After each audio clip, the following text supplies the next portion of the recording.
통일선교 길라잡이 닥터 O 닥터 K의 진단과 처방. 조기현 목사님과 이제 마지막 시간인데요. 통일을 위하여 일꾼을 세우는 그런 귀한 어떤 비전을 구체적으로 어떻게 실현하고 계신지 말씀해 주시면 감사하겠습니다. 비정규 과정은 통일선교 아카데미를 지금은 하고 있고요. 비정규 과정. 네네. 학위가 나오지 않는, 그리고 이제 학위가 나오는 과정은 아세아연합 신학대학교의 북한 선교학과 MA 과정하고 THM 과정을 교수로 섬기고 있습니다. 통일선교 대학을 섬기기 위해서 한기총에 들어가게 된 것이고요. 한 10여 년 동안에 4,000명 정도를 배출했습니다. 한기총이 정말 한국교회 보수적인 부분의 대표주자로서의 역할들을 참 많이 했었는데 지금은 너무 많이 달라졌죠. 많이 변질되었죠. 그래서 2012년에 나온 연후에 제가 한번 찾아가고 그리고 나서 기도했어요.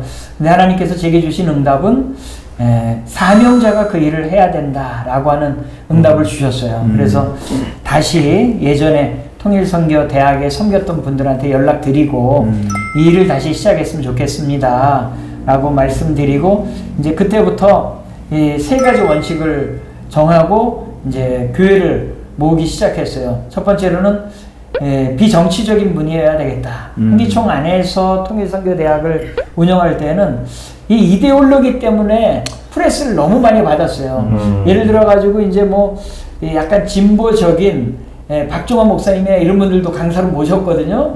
왜 그런 강사를 초청하느냐 막 여러 가지 말이 많았어요. 근데 이제 꿋꿋하게 복음 안에 성경적으로 말씀하는 분은 이데올로기에 어느 입장에 서 있든지 저희들이 초청해서 강의를 듣고 그렇죠.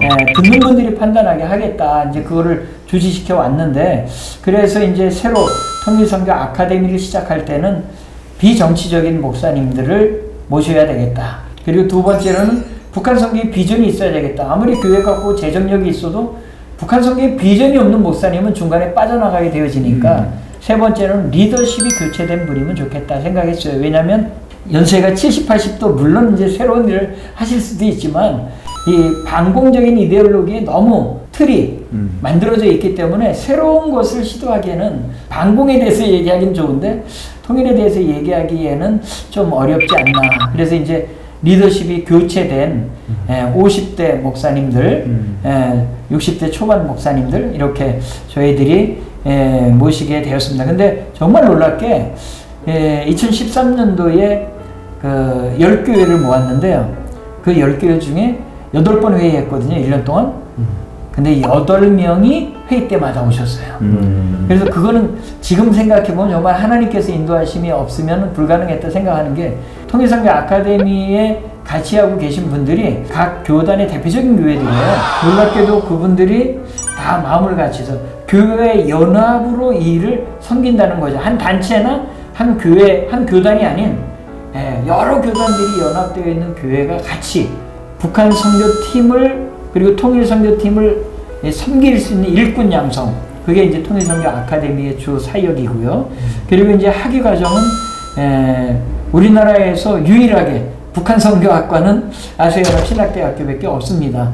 그래서 아세아연합 신학대학교에서 어찌북한 연구원장 섬기면서 이제 학생들을 가르치는데 뭐 많을 때는 한 20명, 적을 때는 한 10여 명 정도 해가지고 요 학위 과정이 진행되고 있고요. 그래서 학위 과정을 통해서 연구가 가능한 일꾼을 키우는 사역, 그리고 연구는 아니지만 교회에서 하나님의 말씀에 기초한 이데올로기에 기초한 북한 선교 사역이 아닌 하나님의 말씀 성경적 기초를 가진 신앙으로 북한 선교를 섬기는 일꾼을 양성하는 것, 이 두 가지 일들을 중심적으로 사역을 섬겨왔습니다. 제가 듣기로는 우리 한국교회가 한때는 통일정책, 그 다음에 이런 것을 주도하고 한국교회가 굉장히 그걸 이끌어가는 입장이라고 들었는데요. 구체적으로 좀 그런 부분은 어떻게 했는지. 사실은 우리 통일부나 정부에서도 탈북민 상황에 대해서는 초창기 때 90년대 중반 이후부터 2000년대 될 때까지 정확하게 몰랐어요. 사실은 한국 사회에 알리고 국제사회에 알리기 위해서는 기자들, 그리고 이제 방송 관계자들, 언론인들, 그 사람들이 가서 그거 다 찍어 오고 막, 그래서 한국 사회에도 이 뉴스나 뭐 이런 시간에 반영시키고요. 그거 전문 또 PD들이 생겨나기 시작했고, 그 친구들은 저희하고 아주 밀접하게 해서 저희가 주요한 곳에 보여주기도 하고, 심지어는 타 종교의 북한 선교에 대한 내용들을 저희가 소개하면서 탈북민을 향해서 대한민국의 종교들도 관심을 가져야 된다.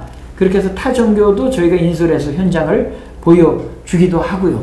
그래서 대사회적, 대방송, 대언론 이쪽으로 저희가 알리는 일들도 상당히 많이 진행을 했죠. 특별히 통일부 관련된 직원들도 저희가 인솔을 하고, 연구자들, 통일연구원의 연구자들도 인솔해서 현장을 인터뷰하게 하고, 그리고 이제 그 사역을 정부에서 정책을 세워 나가도록 돕는 일들, 그런 일들도 저희가 90년대 말부터 2000년대 초반까지 진행을 했고요. 그러면 그 당시에 우리 그 한국 교회가 한국 사회와 타 종교까지도 네네. 적어도 북한에 대한 네네. 또 통일에 대한 마음을 불러일으키는 데 있어서는 선두주자로서 아주 중요한 역할을 했죠. 그런 역할을 했었거든요. 그 당시에 그렇게 우리 한국 교회가 북한 문제에 있어서는 정말 정부도 또 타 종교도 이끌어가는 입장이었는데, 사실 지금은 좀 그렇지 못한 것 같아요. 우리는 뭐 1년에 거의 대부분 거기에서 그들과 먹고 자고, 그 다음에 또 뭐 생사고락을 같이 하고, 누구보다도 더 잘 알죠. 근데 우리는 무슨 능력이 없냐면 그거를 데이터화하고 그거를 어떤 그 체계적으로 자료화시키는 것이 우리가 없었고, 시간도 부족하고, 그리고 그런데 훈련도 못 받은 것 같아요. 그러니까 말로 하면 다 하겠는데 그런 게 없는 거죠. 그러나 이런 그런 그 정책이나 이런 것들은 소위 말하는 그런 체계적인 통계와 자료와 이런 것이 필요하기 때문에 연구가 필요하죠. 예, 우리 안에 막상 현장에서 뛰는 것만 알았지 그런 체계적인 그 준비된 연구가 없다는 게 문제고, 또 하나는 어떤 경우에는 연구를 하는데 또 현장을 전혀 모르는, 그러니까 이게 두 가지가 필요한 것 같아요. 현장성이 있어야 이게 살아나고, 근데 살아나는 것이 또 발전적으로 어떤 그 사회와 국가에 영향을 미치려면 그걸 자료화시키는 그런 브레인들도 필요하다. 우리 기독교 안에 통일 이런 운동 안에 그런 것이 꼭 기독교가 좀 해야 되겠다 이런 생각이 드네요. 활동가들이, 선교 활동가들이 연구까지 하기에는 사실은 쉽지가 않아요. 그렇죠. 그렇기 때문에 선교 활동가를 키우면서 동시에 그것을 연구하는 연구자들을 키워나가는 작업이 반드시 함께 진행이 돼야 된다. 근데 이 연구자들이 말씀한 것처럼 별도 연구하는 그런 사람들이 아니라 이 현장 사역과 직접적으로 네트워킹이 돼 있어서 아주 밀접하게 같이 소통하면서 그 연구가 진행되고 자료화되고 데이터되면 좋겠다. 근데 제가 조금 이제 현장 사역자로서 어떨 때는 어떤 느낌도 드냐면 그 연구하는 사람에 비해서 좀 이용당했다는 느낌도 그럴 수도 들거든요. 있겠네요. 처음에는 그런 생각 안 가졌는데요. 그분들이 TV에 나올 때마다 반복되면 그럴 수도 있겠네요. 그래서 아까 말한 거 산학협동인데 현장과 이 협동이 있잖아요. 저를 신뢰관계를 가지고 유기적으로 아까 말한 거 정말 잘 이렇게 할 수 있는 그런 것도 필요한 것 같아요. 한국 교회가 이 사역을 감당하면서 아이디어든 뭐 사역이 됐든 뭐가 됐든 이것을 문서화하고 자료화하고 데이터화해서 그 데이터를 가지고 정부에게 얘기하고 그 자료를 가지고 사회에게 발표하고 이게 진행됐어야 되는데, 사실은 그 부분에 한국 교회가 조금 많이 부족한 부분이 있었어요.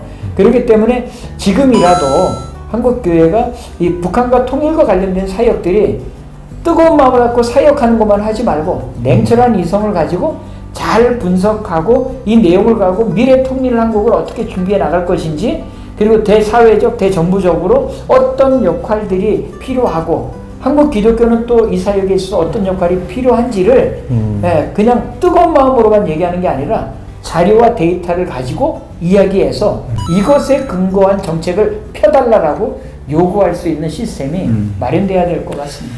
자, 우리 조기현 목사님이 워낙 다양한 경험들을 가지고 계셔서 참 우리 3주 동안 여러 가지 이야기들을 나누었습니다.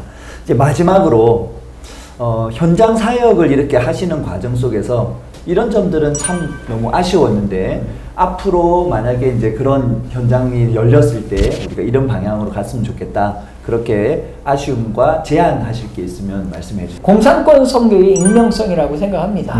익명성. 이슬람권에도 이제 익명성을 가지고 본인 이름이 아닌 미션 네임을 가지고 사역을 해야 되잖아요. 그러다 보니까 이제 그 미션 네임이 진짜 미션 네임으로는 사실 중국에서 할 수가 없잖아요. 선교사 이름이 엘리야 뭐 이러면은 이 사람 기독교 선교사고 뭐 이게 다 노출되니까. 김 사장, 박 사장 뭐 이렇게 해가지고. 김 사장, 박 사장, 오 회장 뭐 이렇게. 저는 회장이네요. 뭐 그렇게 진행되다 보니까 맨 처음에는 이게 이제 미션 네임이 오 회장일 뿐이었는데 이분의 정체성 자체를 본인이 착각하는 거예요? 혼동하게 되는 거죠. 그래서 예를 들어 조선교사인데 조선교사가 그 사역을 5년 동안 김 회장님, 조 회장님, 조 사장님 이렇게 듣다 보니까 자기의 정체성이 나중에 조 사장이 돼요. 그래서 행동이 맨 처음에는 선교사와 같은 행동이었는데 사장처럼 시간이 2년 지나고 3년 지나고 나중에 지나면 사장처럼 행동해요. 근데 문제는 뭐냐면 네임만 그러면 상관이 없는데 삶이 바뀐다는 거예요. 그 호칭 때문에 정체성이 흔들리고 삶이 바뀌고 언어가 바뀌고 그래서 이제 북한 사역을 하는 특성상 무슨 북한 관련된 프로그램이 있는 음식점이나 이런 데로 가게 되거든요. 평양 관련된 식당들 뭐 이런 데도. 근데 거기 가서 하는 행동들이 선교사로서 일반인으로서 행동이 아닌 화장님, 회장님처럼 행동한단 말이죠. 왜냐면은 이분이 단골로 오시고 자꾸 손님도 때로 몰고 오시고 돈도 막 엄청 쓰고 가시고 팁도 많이 주시고 사역은 맨 처음에는 그걸 사역을 위해서 그렇게 한 건데 나중에 보니까는 북한 식당에 가면 이분이 아주 열심히 환영받는 분이 되어진단 말이죠. 유혹받는 상황은 계속 된다는 거예요. 그래서 성적인 부분 또 금전적인 부분 또 그 익명성 때문에 환경적인 부분 그런 사역장 안에서만 그런 게 아니고요. 중국 사회 안에서도 이분이 그 마을의 지주예요. 왜냐하면 학교에서 무슨 일이 있으면 탁 돈 내놔서 그 학교에 또 왜냐하면 탈북 유자녀가 다니고 있고 여러 가지 있기 때문에 지원금을 또 학교에다 내야 되거든요. 그러다 보니까 본인이 그 동네 유지가 되어 있고요.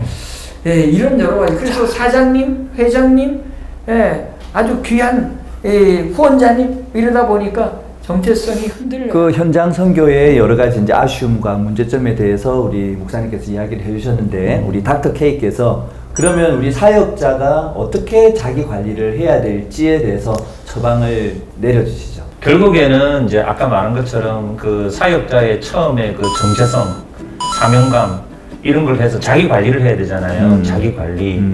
문제는 뭐냐면 그걸 혼자 거기에 떼어놓으면 그게 안 된다는 거죠. 그래서 저는 사역자는 단독으로 사역하는 거 위험하다고 생각합니다. 네. 그래서 팀 안에 있으면서 또 단체 안에 있든지 그런 위탁된 관계 속에서 이렇게 뭐냐면 어느 정도 점검을 받아야 되거든요. 서로가 의지를 하는 서로가 도와주기도 하지만 서로가 이제 점검도 하고 북한식으로 따지면 총알을 해야 되는 거죠. 총알을 군데 그래서 자기가 혹시 빗나가지는 않는지 돌아봐야 되는데 그런 기능이 너무 없다는 거죠. 사람은 연약하기 때문에 내가 내 자신만을 절대까지 믿고 하는 건 아니다. 아이고 3주 동안 이렇게 귀한 또 사역과 이야기들 나눠주신 거 너무너무 감사합니다. 자 이제 마무리하도록 하겠습니다. 통일선교 길라잡이 닥터 O 닥터 K의 진단과 처방!